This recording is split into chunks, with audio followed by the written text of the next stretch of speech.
hartelijk welkom in deze dienst. Ook zij die met ons verbonden zijn via de livestream.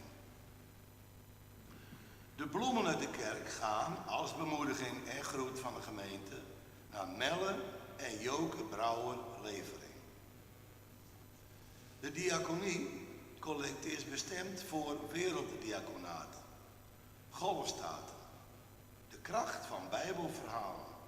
Het Bijbelgenootschap in de golfstaten traint voorgangers in storytelling, een vertelmethode waarbij bijbelverhalen mondeling worden doorgegeven. De tweede collecte is bestemd voor de kerk. Onze organist is vanmorgen Ernst Walstra en lector is Willy Vlug. Onze voorganger is dominee Nettie de Jong-Wiersema uit Sneek. Het intochtslied is Psalm 42, 1 tot 3, evenals een moeder hinde. We zingen dit indien mogelijk staande. Dan wensen wij u een gezegende dienst.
Laten we eerst een moment samen stil worden.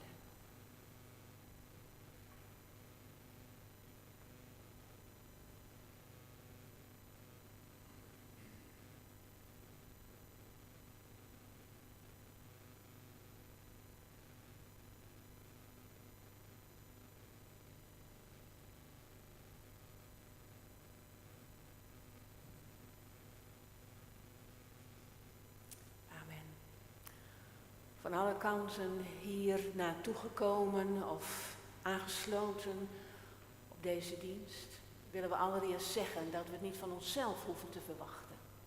We zijn hier in het vertrouwen dat de Heer in ons midden is. En van Hem is onze verwachting. Hij is de schepper van hemel en aarde, maar ook van u, van jou en van mij. En wij geloven dat Hij de wereld draagt, wat er ook is of nog kan komen. Zijn koninkrijk breekt voor goed door. Nooit laat Hij ons los. En in de naam van die God mag ik jullie groeten. En zeggen, met zijn genade omringt Hij ons. In zijn liefde draagt Hij ons. Met zijn vrede woont Hij in ons. Dat spreekt de Vader vanuit de hemel, die wij kennen. In Jezus Christus, zijn Zoon, met wie we verbonden zijn door de Heilige Geest. Amen.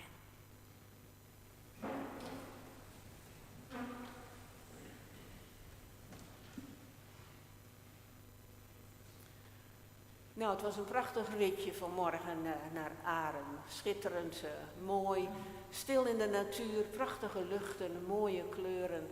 Wat is dat ook weer een mooie tijd van het jaar, alhoewel het wordt 's avonds alweer snel donker. En dat kan soms ook een beetje aansluiten op hoe we ons met z'n allen wel wat voelen in deze tijd. Want er is veel zorg, er is veel wat toch wel wat op je afkomt. En dat delen we natuurlijk met iedereen. En ik vraag me ook af, is dat voor ons als gelovige mensen ook anders? En hoe zijn wij kerk in zo'n tijd? En wat mag er van ons verwacht worden? Als mensen ons zouden vragen, waar halen jullie nu nog hoop vandaan? Hebben wij daar dan een antwoord op? Daar wil ik vanmorgen naar aanleiding ook van een deel uit de Bijbel met u over nadenken. We zingen voordat we gaan bidden lied 280, de versen 1, 2, 3 en 4.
Zullen we samen gaan bidden?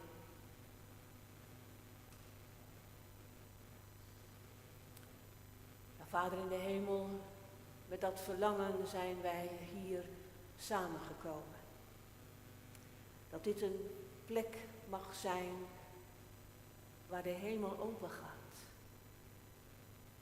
Waar wij ons weer geborgen weten bij u. Een plek waarvan we weten, we zijn niet aan onszelf overgelaten. Het zijn niet de gebeurtenissen, het zijn niet de machtigen van deze wereld die het laatste woord hebben. Hier weten wij van een levende God. Van het verleden, van het heden en van de toekomst. En daarom, Heer, zijn we u zo dankbaar dat u ons aan het begin van elke week ook oproept om samen te zijn. Omdat het soms ook intenser aanvoelt wanneer wij uw nabijheid zoeken. Want wij verlangen dit immers ook met elkaar. En daar hebt u de Heer Jezus ook beloften aan verbonden. Dan zal ik in jullie midden zijn. En Heer, we hebben het hard nodig.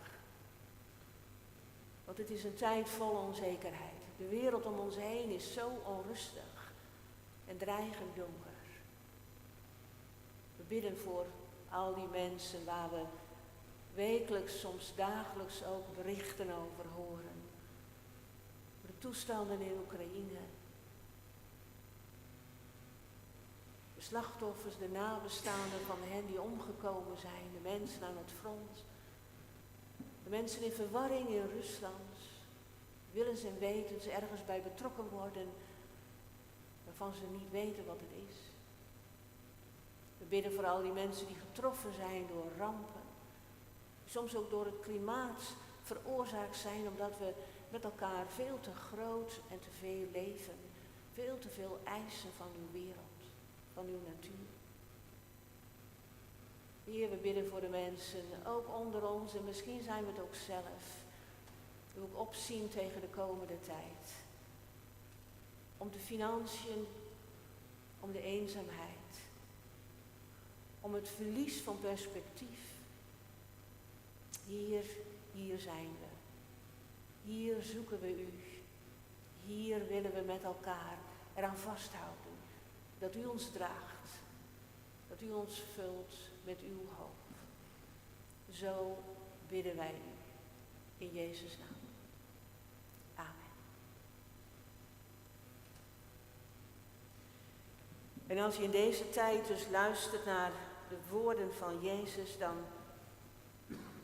denk je, ja, wat moeten we daar toch mee? Dat zijn die bekende woorden uit Mattheüs 6, waar de Heer zegt, maak je geen zorgen over jezelf, wat je zult eten of wat je zult drinken. Over je lichaam, wat je zult aantrekken. Dus het leven niet meer dan voedsel en het lichaam niet meer dan kleding. En het houdt ons allemaal bezig. Juist ook die dagelijkse dingen, meer dan anders. Is dit dan ook wel heel gemakkelijk gezegd? En ik denk altijd van, het komt pas echt goed in het perspectief te staan wanneer je doorleest naar het einde van Jezus' woorden. Wanneer hij zegt, zoek liever eerst het koninkrijk van God en zijn gerechtigheid. Dat staat voorop. En dan zullen al die andere dingen je erbij gegeven worden. Gods zaak is echt duur. Die gaat voor eeuwigheid. Zoek eerst daarom wat God tot stand wil brengen in ons, door ons, in deze wereld. Dan valt al het andere ook op zijn plek. We willen met elkaar zingen lied 971. Daarmee kan ik iets van mijn lijstje schrappen, want ik heb het naar aanleiding van de vorige keer toen ik bedacht dat we dit lied zouden zingen en op de een of andere manier het niet doorgegeven was. Toen zei ik, dat houden jullie nog te goed, als ik de kans nog krijg. En zie, ik heb de kans. 971, we doen alle coupletten.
Nou, dat kwam helemaal vanuit het hart. Mooi. Spel en zang mooi bij elkaar. Ik zie jou zitten en ik moet denken aan een verhaaltje over een jongen. Wat is, nou, ik denk ongeveer van jouw leeftijd. Vind je het goed als ik het aan jou en al die anderen vertel? Zullen we dat dus doen? Dat jochie was gaan zwemmen bij het strand. Kun je je bijna niet voorstellen. Het is nu veel te koud, maar toen was het zomer. En hij had van zijn vader en moeder €1 meegekregen. Want als je gezwommen hebt, dan mag je daarna een ijsje halen. Nou heb ik dat even niet bij me, maar je kunt je dat voorstellen. Hij had zijn zwemkleren al aan en hij had zijn €1 in zijn hand en hij wilde gaan zwemmen. En ik dacht, hoe doe ik dat nu? Waar laat ik mijn €1? Nou, toen zag hij een hele aardige mevrouw zitten. En toen dacht ik, zou zij op mijn €1 kunnen passen? Maar hoe weet ik nu? Ja, of zou dat? Ja? Ja, misschien ook. Maar het verhaal ging zo. Het spijt me. Maar weet je wat hij toen vroeg? Mevrouw, gelooft u in God? Ja, zei ze. En leest u ook in de Bijbel? Ja hoor, ik lees ook in de Bijbel. Oh, dan kunt u nu wel even op mijn €1 passen. Snap je dat? Want hij dacht, als deze mevrouw bij de Heere God hoort en ze weet wat er in de Bijbel staat, dan is ze eerlijk. Dan is ze eerlijk, toch? Ja, precies. En dan kan zij ook wel even op mijn €1 passen. En dan dacht ik, wat mag je nog meer verwachten van mensen die bij God horen? Behalve dat ze eerlijk zijn er nog andere dingen, denk je. Lastig, hè? Ja, om dat zomaar even te vertellen. Nou, we gaan het er in ieder geval over hebben of mensen van God ook hoop hebben. Ook als het moeilijk is. En op wie je dan hoopt. Daar gaan we eerst bidden voordat wij de Bijbel gaan lezen. We lezen een stukje uit Petrus zometeen. En Petrus die schrijft in zijn eerste brief over christenen in allerlei omstandigheden. Over wat is de taak voor vrouwen, voor vaders ten opzichte van de opvoeding. Hoe is het als je een werknemer bent of een werkgever? Wat wordt er van je verwacht als je christen bent? En dat stukje wat we zo meteen gaan lezen, dat gaat over hoe we met z'n allen in het leven mogen staan, behoren te staan als mensen van God. Laten we eerst samen bidden dat Gods geest ons wil leiden. Dan danken u, Vader in de hemel, dat u uw woord aan ons hebt gegeven. En dat uw geest die woorden al vanaf het begin ook geïnspireerd heeft. Zodat we weten dat ze ook voor ons bedoeld zijn. Om ons te helpen als mensen van God te leven. Mensen van u die eerlijk zijn. Aan wie anderen iets kunnen toevertrouwen. Ook mensen die opvallen omdat ze hoop hebben. Zo hebt u ons bedoeld. Maar Heer, wij vinden dat best wel lastig. Want de tijden zijn zo anders. En ze zijn ook moeilijk voor ons allemaal. En daarom bidden wij, Heer, dat die woorden die we mogen lezen, dat die ook bij ons binnen mogen komen. Dat u het zo wilt maken door uw geest, dat het ook ons leven zal raken. Dat we erdoor versterkt worden. En dat we ook met blijdschap en met vreugde, met rust, als mensen van u in het leven kunnen staan. En wij bidden u, wees bij ons. Hier en overal waar mensen naar uw woord luisteren. In Jezus' naam. Amen. We luisteren naar 1 Petrus 3, de versen 8 tot en met 17.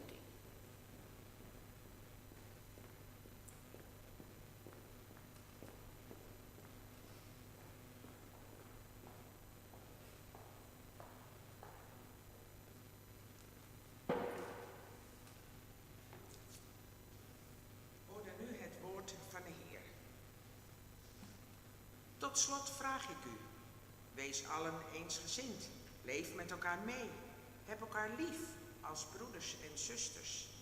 Wees barmhartig en bereid de minste te zijn. Vergeld geen kwaad met kwaad. Als u wordt uitgescholden, scheld dan niet terug. Zegen juist, opdat ook zij zelf zegen ontvangt. Want daartoe bent u geroepen. Immers, wie het leven lief heeft en gelukkig wil zijn, moet geen laster of leugens over zijn lippen laten komen. Hij moet het kwaad uit de weg gaan en het goede doen en voortdurend vrede nastreven. Want de Heer verliest de rechtvaardigen niet uit het oog en luistert naar hun gebeden. Maar hij keert zich niet tegen wie kwaad doen.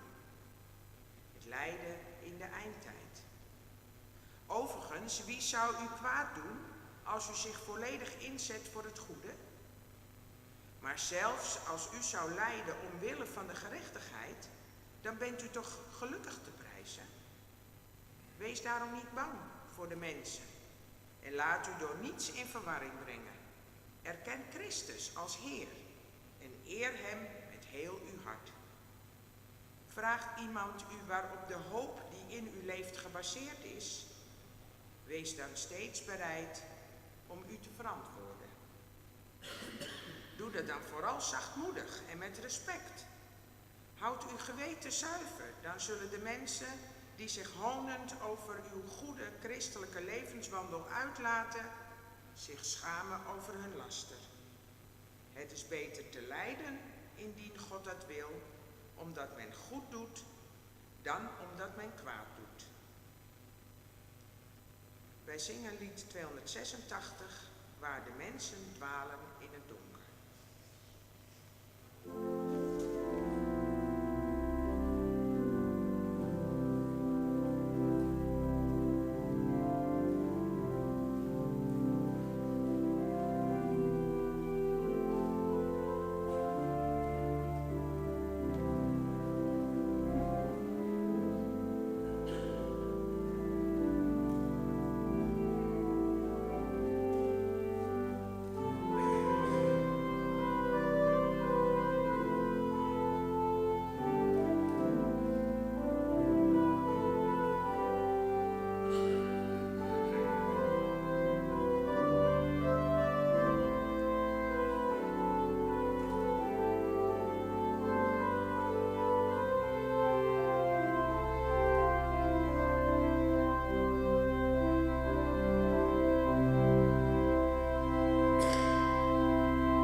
Vraagt iemand u waarop de hoop die in u leeft gebaseerd is, wees dan steeds bereid om u te verantwoorden.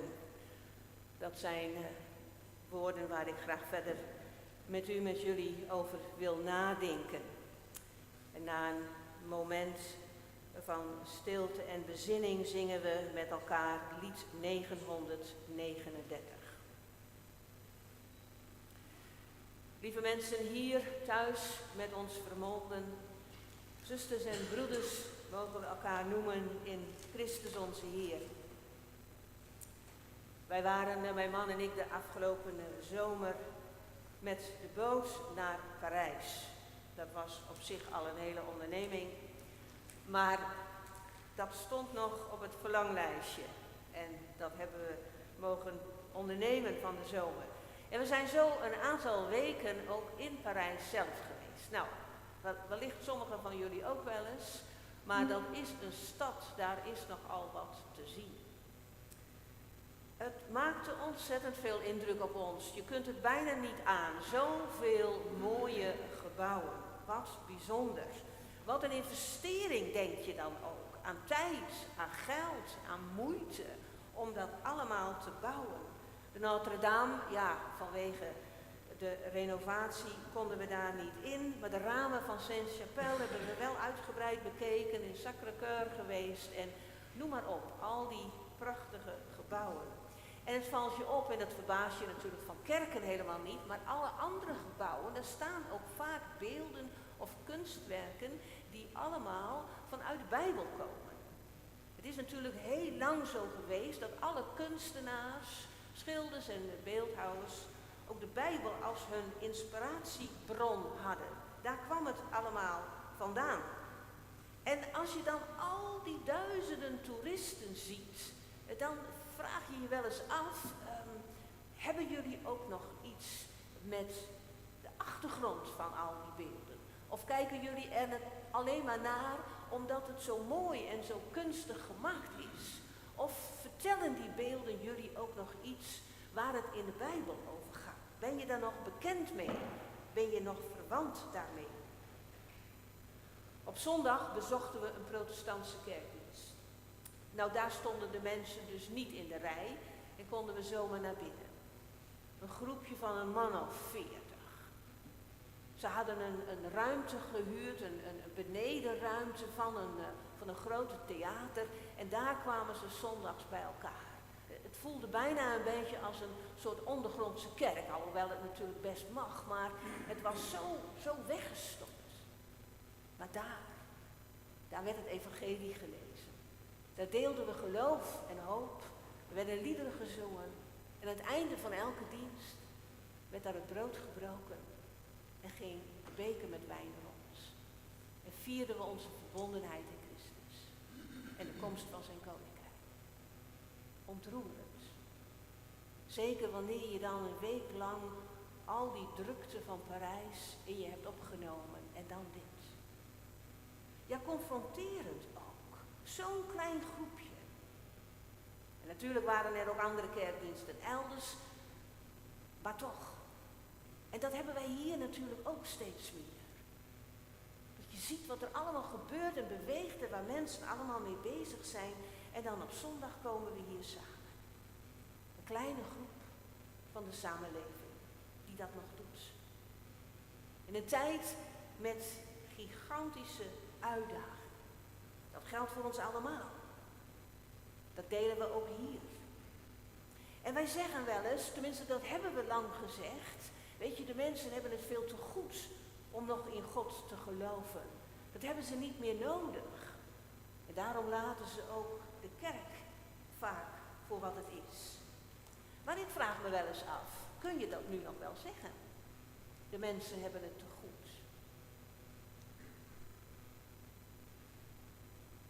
Als je de mensen nu vraagt waar ze mee bezig zijn, dan hoor je waar ze zich zorgen over maken. Dan hoor je van jongeren die hun perspectief op de toekomst verliezen, die somber zijn geworden. En we zien natuurlijk al wel veel langer die beweging van een kerk die kleiner wordt, maar tegelijk de groep mensen die zoeken naar zin, naar betekenis kunnen geven aan hun leven. En plekken waar je geïnspireerd wordt en waar je ook tot rust kunt komen. Midden in de hectiek van elke dag, die beweging zien we natuurlijk al wel veel langer. En die groep die wel zoekt, die vindt dat blijkbaar niet of niet meer automatisch in de Bijbel, in de kerk, bij Christus. De kerken aan wie Petrus zijn brief schreef, in de hele omgeving, meerdere gemeentes zouden het lezen. Die kerken zijn daar ook allemaal een kleine minderheid, maar dat heeft ook meer te maken met dat de kerk toen nog een nieuw verschijnsel was. Het was een beweging die nog maar net was opgekomen. En daarom waren ze ook klein. Maar die nieuwe beweging roept al wel weerstand op. Dat kun je al wel proeven uit wat Petrus schrijft. Want ja, dat kleine groepje christenen, ja, die doet het zo anders. Die staan zo anders in de samenleving. En dat roept niet alleen vragen op, maar dat roept ook irritatie op. Ja, waarom doen jullie nou niet gewoon met ons mee? Waarom leven jullie zo anders?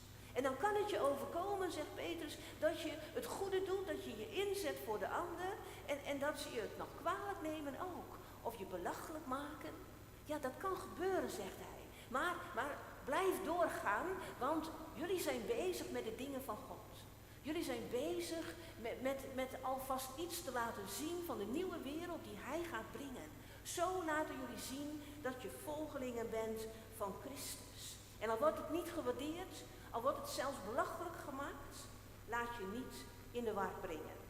Maar blijf je richten op Christus als Heer. Blijf hem vertrouwen. Hij heeft immers gezegd toen hij terugging naar de Vader en zijn werk had volbracht. Hij heeft immers gezegd, mij is nu gegeven alle macht in hemel en op aarde. En ik ben met jullie, alle dagen. Dat zeg ik jullie toe. En jullie weten immers ook dat Christus dwars door de diepte is gegaan. Toen hij op aarde was en ook goed deed, toen werd hem dat ook zeer kwalijk genomen. En ze wilden hem uit de weg ruimen. En hebben dat ook gedaan. Het ging zo diep en het was zo vernederend dat praktisch niemand op dat moment, ook zijn eigen volgelingen niet, nog enig vertrouwen hadden in deze Heer. Maar zijn liefde, waarmee hij dat deed, zijn liefde voor de Vader en zijn liefde voor de mensen, hebben ze er niet onder gekregen. En dat zag je toen hij opstond uit de dood. Die Heer is de basis van jullie hoop, zegt Petrus. Hou je daar aan vast. En, dat suggereert hij eigenlijk, als je met zo'n hoop leeft, dan val je op. Dan kan het gebeuren dat mensen je vragen, waar is de hoop die in u leeft op gebaseerd? Dan ben je blijkbaar, ja, iemand die eruit springt, waar mensen wel graag meer van willen weten. Waar haal je de hoop vandaan die in je leeft? Nu vielen de christenen in die tijd dat Petrus dit schreef in de wereld van toen, vielen ze dus inderdaad op. Niet alleen omdat ze niet meer meededen met het vereren van de goden, maar ook omdat ze zich als volgelingen van Jezus inspanden voor de zwakkeren. Ze hadden zijn voorbeeld gezien en zij zetten zich in voor mensen die eruit lagen. Zij nemen het op voor mensen die niet meer voor zichzelf kunnen zorgen. Zij ontfermden zich over kinderen met een handicap, waar anders niemand nog naar omzag. Want de hardheid van de Romeinen heerste in die wereld. En christenen deden het totaal anders. En dat viel op. En men stond versteld van de onderlinge liefde en van de zorg die ze hadden voor de mensen om hun heen. En zo vormden ze een zeer aantrekkelijke gemeenschap. En ook hun geloof in Christus was aantrekkelijk. En de kerk groeide daarom ook in die eerste eeuwen. Maar ja, wij zijn alweer zoveel verder in de tijd. Voor ons is dat natuurlijk anders. Want wij hebben een samenleving die ook al eeuwenlang juist door dit christendom is beïnvloed. Voor ons is dat als het ware ook heel gewoon. En we zijn er misschien te weinig blij mee en dankbaar voor dat dat zo is. Dat wij natuurlijk opkomen voor de mensen die kwetsbaar zijn. Dat we daar zorg voor dragen. Dat iedereen gelijke kansen zou moeten krijgen. Dat gebeurt niet altijd, maar dan proberen we dat toch opnieuw weer zo te regelen. Het is een groot goed dat dat zo is. En als christenen kunnen we daarom ook van harte meedoen met alle mooie initiatieven die ook in deze tijd weer geboren worden. Om te zorgen dat iedereen goed door deze moeilijke tijd heen kan komen. Maar dat deze waarden verbonden zijn met het christelijk geloof, daar hebben heel veel mensen in onze tijd geen weet meer van of geen boodschap meer aan. Net zoals vermoedelijk die duizenden toeristen in Parijs geen weet meer hebben van al die kunstwerken en hun bijbelse achtergrond. En als Petrus in zijn brief veronderstelt dat je als christen opvalt, dan is dat natuurlijk voor ons wel anders. Wij vallen in die zin niet meer op door ons te bekommeren om onze naasten. Want dat is gelukkig bij ons algemeen geaccepteerd en gewaardeerd. Maar wat dan? Zou die oproep van Petrus, wees bereid om te vertellen en je te verantwoorden voor de hoop die in je leeft, zou die opdracht voor ons dan niet meer gelden? Of toch nog wel? Toch nog wel. Want het valt me op dat Petrus hier vraagt naar de hoop.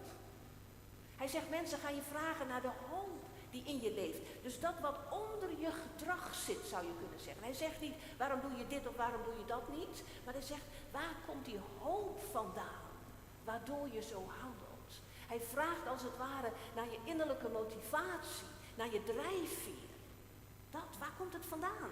Waar haal je de moed vandaan? Hoezo heb je nog hoop, ondanks deze tijd? En ik denk dat dat een vraag is die voor ons ook nog steeds belangrijk is. Een vraag die je misschien het beste eerst eens aan jezelf zou kunnen stellen. Of aan elkaar. Wat drijft ons ten diepste? Waar hoop je op? Als alles om je heen anders wordt, of misschien zelfs wegvalt, wat blijft er dan over?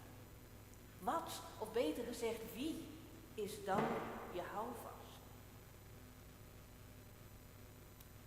Onlangs las ik een voorbeeld, en dat is alweer denk ik ongeveer 1,5 jaar geleden, van een journalist die schreef over zijn gelovige moeder toen de coronacrisis op zijn hoogtepunt was. Hij vertelde in die krant, mijn moeder lacht het virus recht in zijn smoel uit, want ze gelooft dat de dood het laatste woord niet heeft. En daarmee wilde die journalist aangeven hoe vaak angst, en ten diepste angst voor de dood, ons gedrag bepaalt. Waarmee hij ook iets wilde blootleggen van hoe het kan dat we zo heftig met elkaar in strijd raakten over het vaccinatiebeleid. Het is nog maar kort geleden, maar zo probeerde hij naar boven te halen. Wat ligt daaronder? Ik vond dat een prachtig voorbeeld van hoe je blijkbaar kunt getuigen van de hoop die in je is, in zulke concrete omstandigheden. Want als dit leven het enige is wat je hebt, en waar je nog hoop voor hebt, dan moet je je sterfdatum zoveel mogelijk vooruitschuiven en dan moet je ook in het hier en het nu alles eruit halen wat erin zit. Wat meer is het niet. En als dat echt fanatiek gebeurt, en helaas moeten we toegeven dat we dat met z'n allen ook vaak doen, dan gaat het ook vaak nog ten koste van andere mensen in deze wereld. We zitten ook midden in de problemen van die klimaatcrisis, waarvan we ook weten, ons gedrag is er mede daardoor hebben wij veroorzaakt dat ergens anders enorme natuurrampen ontstaan. Als je niet weet van een nieuwe wereld, dan klamp je je vast aan dit. Dit alleen. Maar als je hoop hebt op een nieuwe wereld, en als je weet dat God dwars door de gebeurtenissen heen daaraan werkt, dan wordt het hier en het nu anders. Niet dat het er niet toe doet, maar het is niet meer het een en het al en het laatste. Dan zouden we toch zeker als christenen ook bereid kunnen zijn om te zeggen, om anderen kunnen wij wel een stap terug. Dat zou beter en zeker rechtvaardiger zijn. Hoop op een nieuwe wereld. Ik denk daar hoort ook bij hoop op het oordeel dat daaraan vooraf gaat. Want het is een groot goed dat we daarvan weten. Dat alles wat er nu gebeurt, dat het niet zo blijft. Dat God en God alleen rechtvaardig kan oordelen over de mensen die nu vaak wegkomen met al het kwaad dat ze doen en wat ze aanrichten. En dat God het opneemt voor alle slachtoffers, waar wij ons zo vaak machteloos bij voelen. Mijn hoop is dat Hij recht zet wat nu zo onzuiver en krom is. En dat helpt mij om mee te doen, om te zeggen wat in Qatar gebeurd is, dat kan niet. Dat we voetbalfeestjes bouwen op die tribunes waar zoveel arbeiders hun leven hebben gelaten. Maar tegelijk, omdat het laatste oordeel niet bij mij ligt, maar bij Hem, kan ik ook in contact met andere mensen, die mij misschien ook wel eens benadelen, kan ik ook mild en ruimhartig zijn. Aan mij is het niet om te zeggen. Aan mij is het om met een open oor te luisteren. Wat zit daarachter bij die ander? Zit daar misschien ook angst? Of zit daar teleurstelling? Of zit daar bitterheid over wat de ander ooit is overkomen? Allemaal van die voorbeelden waarvan je denkt, het maakt wel uit of je met hoop leeft of niet. Ook in onze tijd. Wie zijn wij? In gesprekken, in onze houding, hoe we praten over anderen. Wat stralen we uit? Onze hoop voor de toekomst bepaalt onze houding in het heden. En ik hoop van harte dat we ons als kerk niet terugtrekken uit de samenleving. Of dat we ons stilhouden omdat we klein zijn geworden. Maar dat we, als de tijd ervoor is en de gelegenheid, kunnen zeggen wat de hoop is die in ons leeft. Niet vanuit de hoogte omdat wij het zo goed zouden weten of beter zouden weten, maar vanuit een stuk bewogenheid. Bewogenheid om de ander, die je ook gunt dat er meer is dan dit. Dat we een barmhartige God hebben, die zich over ons ontfermt. En we doen dat inderdaad met zachtmoedigheid, want we zijn zelf ook kwetsbare mensen. En we zijn de hoop soms zelf ook wel eens kwijt. En toch mag je zeggen, en nu ook, samen zingen, door stormen heen, in duisternis en angst, is Christus mijn fundament. Hij is de hoop die in mij leeft.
dwarse toon.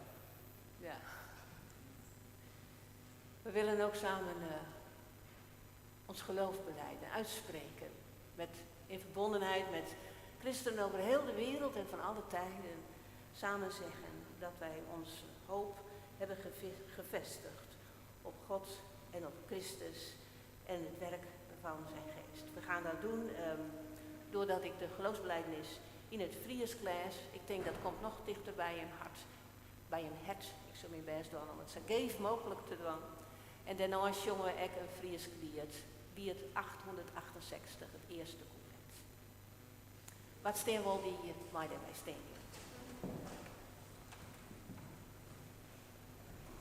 En ik sis namens hem alle jaren. Ik geloof in God de Almachtige Huid, schepper van hemel en aarde. En in Jezus Christus, zijn eerling Zoon, uw Heer, die ontvangen is van de Heilige Geest, binnen u de Vaam Maria, die leid had onder Pontius Pilatus, kruisige, stoon en begroeven is, delgongen in het Derenrijk. De tredde dag opwekken van de deren, opveen naar de hemel. En die nou zit onder de rechterhand van God de Almachtige Huid, dat de wij komen zal om te oordelen, de libbenden en de deren. Ik geloof in de Heilige Geest. Ik geloof aan de heilige algemene christelijke kerken, de meerskip van de heiligen, de verjouwing van de zoen, de verriezenis van het lichaam en het eeuwige leven.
Daarmee ook het Onze Vader samen bidden. Je mag weer gaan zitten.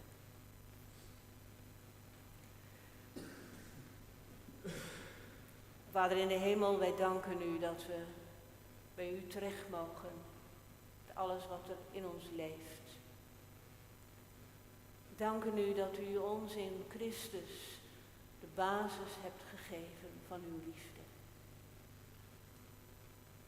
We danken u dat uw hart met zijn leven, met zijn sterven en opstanding voor ons is opengegaan. Liefde sterker dan de dood. Vrede sterker dan de strijd. Licht sterker dan de duisternis. Dank u wel daarvoor. En tegelijk bidden we ook, help ons daaraan vast te houden. Er gebeuren zoveel dingen en er worden ook zoveel dingen gezegd, waardoor we vaak weer in de war raken. Of die dan toch soms angstig op ons afkomen. En daarom, Heer, houd ons ook maar vast. En houd ons ook dicht bij elkaar, want we hebben elkaar ook zo nodig. En help ons om daar dan ook open over te spreken. Het kan soms ook al zo goed doen om van elkaar te weten dat het bij een ander ook niet zo gemakkelijk altijd gaat. Maar dat wij het geloof ook bij elkaar tevoorschijn mogen geloven. Door er met elkaar over te spreken. En samen te bidden en te zingen zoals we ook hier doen. En misschien ook door de week. Heere, zo dragen we de mensen aan u op. We dragen aan u op, Heer, de regeringen die zoveel beslissingen hebben te nemen aan wie zo'n grote verantwoordelijkheid is toevertrouwd. We bidden om wijsheid. We bidden om gevoel voor rechtvaardigheid. We bidden nu, Heere God, dat de oorlog zal stoppen. En dat we met elkaar bereid zijn om anders te leven, om het klimaat te redden. En daarmee ook het levens van heel veel mensen die anders zo in gevaar komen. Heer, er speelt zoveel en wij bidden, laat ons niet los. Geef ons ook persoonlijk de wijsheid om te weten wat we hebben te doen, hoe we van uw hoop kunnen getuigen. We bidden voor elkaar, we bidden voor onszelf. Als ziekte of moeilijkheden op ons pad komen. Laat ons niet los, maar ga naast ons, Heer Jezus. En laat ons weten dat we het niet alleen hoeven te doen. En zo willen we een moment van stilte ook bij u brengen, wat er verder leeft in ons hart.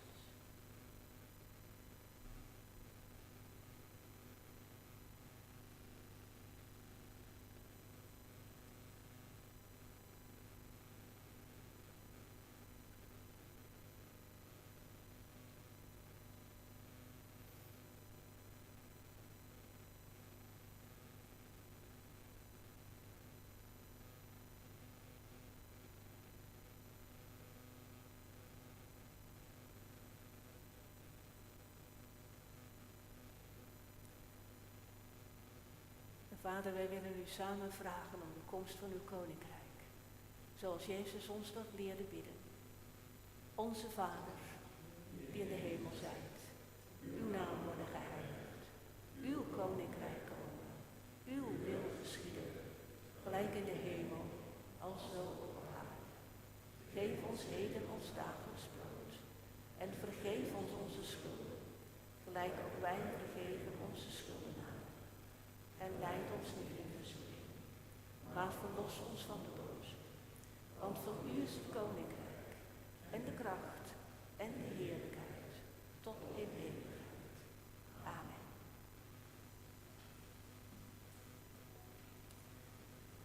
Er is tijd voor de inzameling van de gaven en zingen dan de 2 volgende coupletten van lied 868, het tweede en het 5e.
Nou, zo houden we met elkaar de lofzang gaande. Dat is een prachtige opdracht. En dat moet ook. En het moet eigenlijk ook niet hier blijven. We mogen het meenemen. We mogen tot zegen zijn. We mogen uitdragen waarom ons hart gerust is, zoals we hebben gezongen. Wees gezegende mensen. De genade van onze Heer Jezus Christus en de liefde van God en de kracht en de troost van de Heilige Geest is met u allen.